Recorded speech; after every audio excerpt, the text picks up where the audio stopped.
Let's build a stomper. Come on, lads.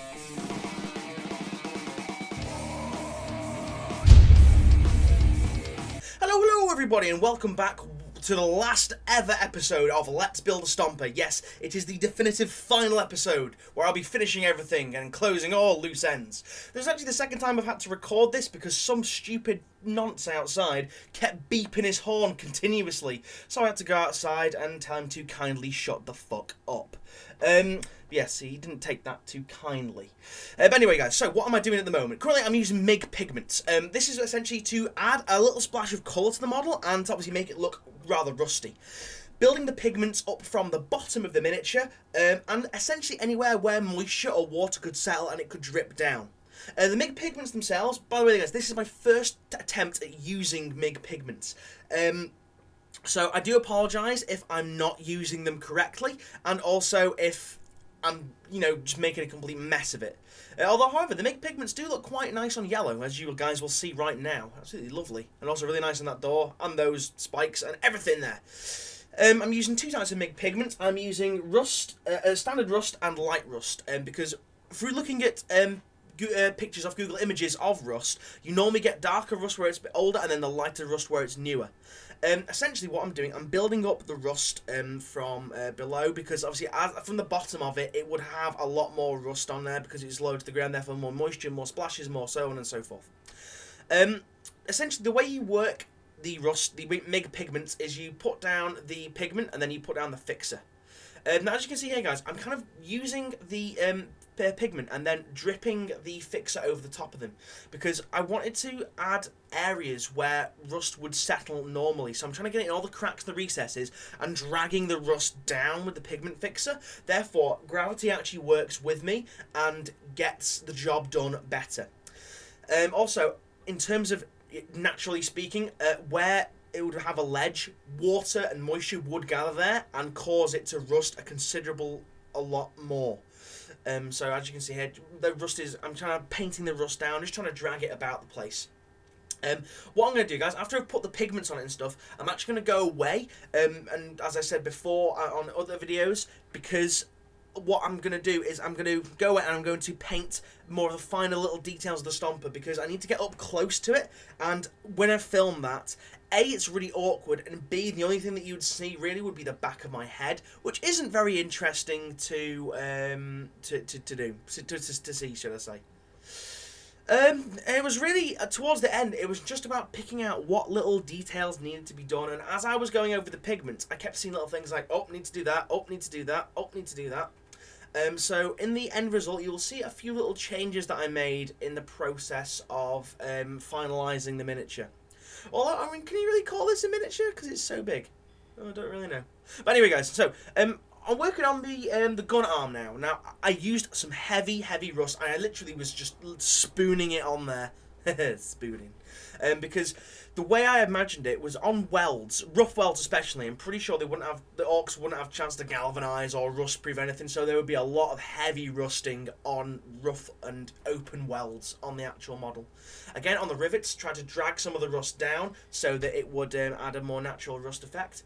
Here, I was just putting it on the edge, and then again using the fixer, as you can see there, to flow over the top and run it down to make it look more natural. On the buzzsaw blade, I literally spooned on a lot of rust. This was going to be very thick, as this was going to have a lot of wear and tear. It was going to be hacking through a lot of stuff, getting a lot of moisture, getting a lot of scratches and dings, and therefore would make a very rust-riddled close combat weapon. Literally, I was using a sculpting tool just with a spoon. I got a little tiny spoon attachment on there just to ladle it on.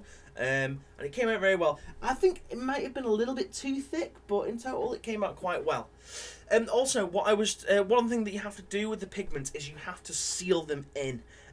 Otherwise, the pigment rubs off on your hands when you go to move the model. Now, I've not done it on the entire thing because it would take ages, and in truth, from what I did a little bit on, I actually used up a lot of matte varnish. I used the Vallejo matte varnish to do it as well, so it's quite decent. Essentially, what I would be doing is I would get an area where I knew I was going to handle it quite a lot. So on the sides, on the arms, on the shoulders, on the bottom of it, and then what I would do, I actually stole some of my sister's firm hold hairspray, sprayed it on, so that fixed it as well. And then what I would do then is I would go over that with a matte varnish. Now on the slightly thicker areas where the matte varnish was, it kind of crusted and crusted up the rust, so it actually gave a really cool effect of making it a little bit lighter in colour and a little bit more crustier. A little bit of crusty rust. You gotta love a bit of crusty rust on your models. Oh yes, sound like Andy 2D6, don't I there? Anyway, okay, so what I'm doing now, I'm using another pigment. I'm using the just the MIG. What is it? Is it the dirt pigment? I can't actually see it, nor can I remember where it is. I think it's just dirt or mud pigment. And what I did, I put this on exceptionally thick. Now, one thing that I was a bit apprehensive of is going over the already awesome rust effect and the paint job that I'd done on the feet. But then I stood back and thought to myself, well, if the Stompa was going to have feet, this thing would be pretty damn heavy. Pretty damn heavy. So what I did then, I went over and just literally ladled it on, so it would have a thick, crusty mud all over the feet of the Stompa, all over the back, all over the front. I was putting pigment down, then putting the fixer on there, then putting more pigment over that, and more fixer, and just layering it up. And then what I did, I hit it with some matte varnish as well, and it gave a dry, crispy look, but at the same time, in darker areas, it looked like it was still wet, so it was pretty cool. Then this is one of the details that I missed out. I missed out the oil drums on the back, so I was thinking, let's add a little bit of colour to break it up from the blue, yellow, and silver. So I thought, let's do some green oil drums, and then I was like, oh, well, it kind of looks a bit silly just there as a regular oil drum, so I waited for it to dry, then I added some regular dark green ink. Well, I wouldn't really call it regular anymore, because it's from GW, you can't get this anymore, so it's incredibly rare. I'm really pissed off as well, because I lost my red ink in the process. But anyway, guys, this is pretty much done now, so what I'm going to do, I'm going to go away, and the next set of clips you're going to see is of the final result.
So everybody, here it is, the finished result. I am fucking happy with it. And I would just like to say to you guys, thank you for watching this series. Thank you for all the comments, all the ideas, just everything that you guys have contributed to. Thank you to those guys that contributed bits for this gigantic monstrosity. Much appreciated. I just can't thank everybody enough. Thank you old and new subscribers for watching, liking, commenting. Just thank you all. And due to the success of this series, I am going to be doing more Let's Build projects. And again, just in case people have forgotten, in case any new subscribers haven't watched those videos yet, my next project is going to be Let's Build a Mine Layer. And I've already got a fair chunk of it done. I've already got a fair chunk of the videoing done for it. So you guys have to keep an eye out for that. Also guys, I know there's probably a few bits and bobs in here that I have missed. I'm well aware of that fact. So what I'll probably do when I feel like it, when I feel like painting again, I feel like I've got a bit of a painting overload from doing this thing recently. I'll probably go back and touch those things up. For all intents and purposes, this thing is now done. Finitoed, finished painting. It's just finally done. I'm just happy, and I think you guys should be happy as well, because you guys helped contribute to this. You contribute all your ideas and things. I'm kind of repeating myself now because I can't really do the end of this project justice. Nor can I thank everybody enough for actually helping me through this. And also, thank you for those guys that said, hey, you should paint it. I think it really did round the project off nicely. So yeah, it also got me into painting, also got me to use new products, also got me to do a few new hobby tips for you guys as well. So yeah, guys, leave a comment in the doobly-doo what you think. Leave a comment in the doobly-doo how much you've enjoyed this series. And yeah, I will see you guys on the next Let's Build, or the next Let's Build, or the next hobby tip, and the next D&D, and the next other video that I'm going to do. So thank you guys for watching, and I'll see you guys again. See you now, and goodbye.